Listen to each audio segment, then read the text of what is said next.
প্রতিটা বিদায়ই কষ্টের। সন্তানের থেকে মায়ার আর কি কিছু হয় পৃথিবীতে। আসসালামু আলাইকুম। সকাল 6টা বাজে আর আমি বের হয়ে যাচ্ছি আমার বাসা থেকে বড় বোনের বাসায় যাবার জন্য। আজকে অন্তু পাখির ফ্লাইট দুপুর 12টায়, তো আমি ওকে তুলে দেবার জন্যই যাচ্ছি, মানে বাসা থেকেই ওকে বিদায় করব সেই উদ্দেশ্য নিয়েই বের হয়েছি। বাসায় আমি যেমন ছিলাম তেমনই, তো ওখানে গিয়ে আমার এয়ারপোর্টে যাওয়াই লেগেছে, কারণ ছেলে চাইছিল।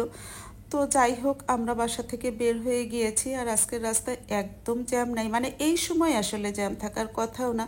সকালের এই ওয়েদার দেখার সৌভাগ্য আমার কখনোই হয় না। অনেক বছর পর খুব ভালো লাগছিল ওয়েদার দেখতে। মেঘলা মেঘলা একটা ভাব ছিল আর রাস্তা একদম ফ্রি ছিল। তো অন্তু পাখিকে নিয়ে গুছিয়ে সবাই আমরা এয়ারপোর্টের উদ্দেশ্যে যাত্রা করেছি আর কিছুক্ষণের মধ্যে এয়ারপোর্ট পৌঁছে গিয়েছি। এই সময়টা আসলে এতটা বেশি জ্যামও থাকে না, 7:30টার সময় বের হয়ে গিয়েছিলাম। তো এয়ারপোর্টে এসে পাখির ব্যাগগুলো আরেকটু ওয়েট দিয়ে আসলে কনফার্ম হতে চাচ্ছিলাম।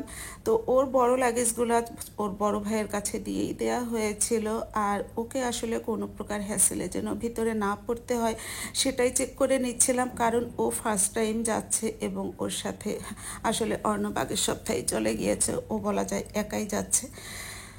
তো এই তো কিছুক্ষণের মধ্যে মনে হলো এখন ওর ভিতরে ঢুকতে দেওয়া উচিত, না হলে বোর্ডিং পাস করে ইমিগ্রেশন শেষ করতে দেরি হয়ে যাচ্ছে। ফার্স্ট টাইম যাচ্ছে, যার কারণে ও নিজে কিছুটা নার্ভাস ছিল, তারতে অনেক বেশি আমরা ছিলাম। তো এই তো সেদিনের অন্তু পাখি, আমার 4-5 বছর হয়ে গিয়েছিল আমার পাখি তোতলা তোতলা কথা বলতো, যেই ভাষা ওর কেউ বুঝতে পারতো না আমি ছাড়া।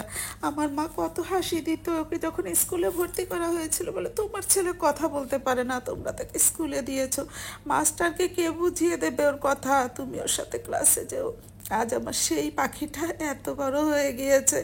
আলহামদুলিল্লাহ, আমার পাখি আমাদেরকে সান্ত্বনা দিচ্ছে, আম্মা আমি অনেক দূরে যাচ্ছি না, তোমার কাছেই থাকবো, তুমি অবশ্যই চলে এসো ঘুরতে।